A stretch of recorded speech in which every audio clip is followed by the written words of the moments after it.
যোৱা দুদিন ধৰি মই শিৱসাগৰ আৰু চৰাইদেউ জিলাৰ বানাক্ৰান্ত ৰাইজক সাক্ষাৎ কৰিছোঁ। অহাকালি ভাৰত চৰকাৰৰ মন্ত্ৰী JP নাড্ডা ডাঙৰীয়াও আহিব আৰু আমি প্ৰচেষ্টা কৰিছোঁ যে বানাক্ৰান্ত ৰাইজক কেনেকৈ আমি সহায় কৰিব পাৰোঁ। 9 তাৰিখৰ পৰা আমি জৰীপো আৰম্ভ কৰিম যাতে বানাক্ৰান্ত ৰাইজক আমি যিমান সোনকালে পাৰোঁ আমি সহায়ৰ হাত আগবঢ়াব পাৰোঁ। ছাৰ, ইয়াত এটা প্ৰশ্ন হৈছে মাটি পট্টাৰ কথা কৈছে। এইটো বানৰ লগত সম্পৰ্ক নাই। কলখনি গাঁও আছে, এখন VGR হয়। গতিকে এটা প্ৰচেছৰ মাজেৰে আমি কৰিব লাগিব। বসুন্ধৰা 4ত তাৰ ব্যৱস্থা ৰখা আৰু ছাৰ, বানাক্ৰান্ত যিবিলাক হৈছে কৃত্ৰিম বানপানীত হোৱাবিলাকেও 15,000 পাব নাই, এইটো প্ৰশ্ন এটা উঠে। যাৰ ক্ষতি হৈছে আমি দি দিম আৰু প্ৰায় 1 লাখ মানুহৰ তালিকা বনিছে। গতিকে আমি আৰু তাত বহুত বেছি চোৱা নাই। জিলা আয়ুক্তই যাৰ নাম দিছে তাকে আমি দিছোঁ। ঘৰটো বনাই দিব একদম কাৰণে আমাৰ নগৰৰ পানীখিনি ওলাই যোৱা নাই।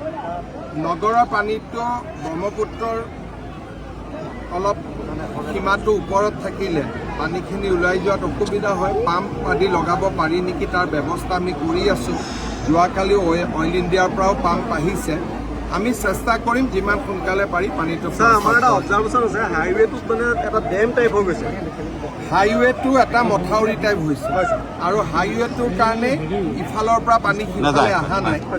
আচলতে শিৱসাগৰ চৰাইদেউ জিলাত আগত বানপানী নাছিল কাৰণে হাইৱেটোৰ ডিজাইনটো তেনেকুৱা হ'ল।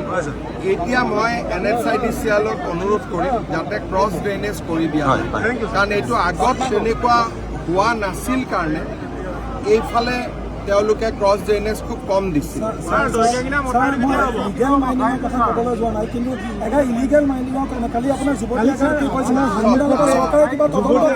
মই এটাই কথা কৈছোঁ, তাতে যিমানখিনি ৰাইজ আছে সকলো ৰাইজেতো তাতে মাইনিঙৰ ওপৰতে নিৰ্ভৰশীল হৈ চলি আছে, তাতে যিখিনি ৰাইজ। গতিকে মই ৰাইজকে কৈছোঁ যে আপোনালোকে সিদ্ধান্ত এটা দিয়ক।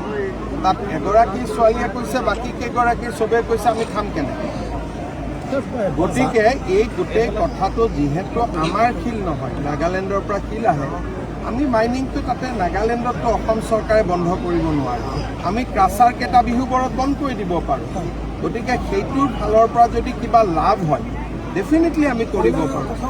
কয়লাওতো অসমততো নহয়, নাগালেণ্ড এখন চৰকাৰ, তেওঁলোক এখন নিজৰ চৰকাৰ। নাগালেণ্ড চৰকাৰে কি নীতি ল'ব কি নীতি নল'ব সেইটো ভাৰত চৰকাৰৰ থ্ৰুদি আমি কথা পাতিব লাগিব।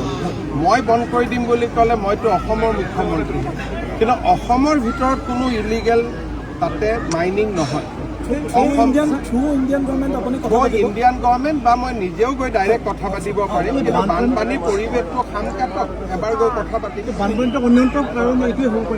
এইটোৰ ওপৰতো ডাঙৰ বিজ্ঞানী লাগিব, কাৰণ প্ৰত্যেক বছৰে বৰষুণ হয়, আগত হোৱা নাই, এইবাৰ কিয় হ'ল তাৰ বিষয়ে ছেটেলাইট ডেটা আদি লৈ গোটেইখিনি এইটো এটা ভাল কৰি IIT গুৱাহাটী বা ৰুড়কীয়ে চাই পেলাই ক'ব লাগিব।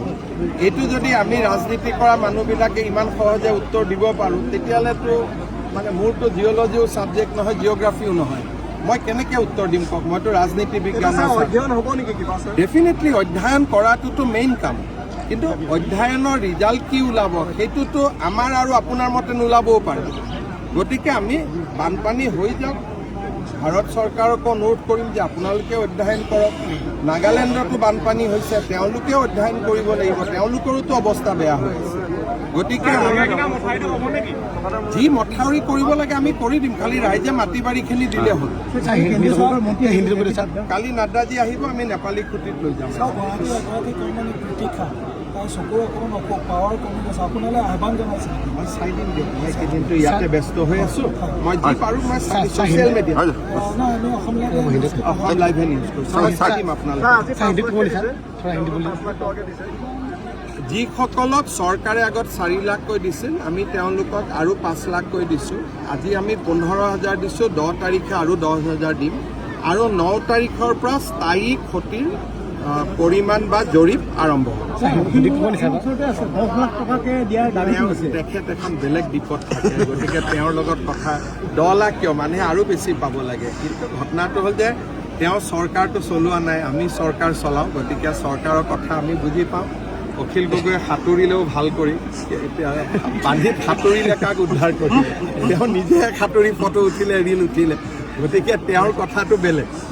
আপোনালোকে তেওঁ সাঁতোৰা নিউজটো চলালে, কিন্তু তেওঁ সাঁতোৰাই কাক উদ্ধাৰ কৰিলে সেই নামটোতো নোলালে। গতিকে এইটো হ'ল মইতো মুখ্যমন্ত্ৰী, মইতো ইয়াৰ ৰিলৰ কম্পিটিশ্যন কৰিব নোৱাৰোঁ।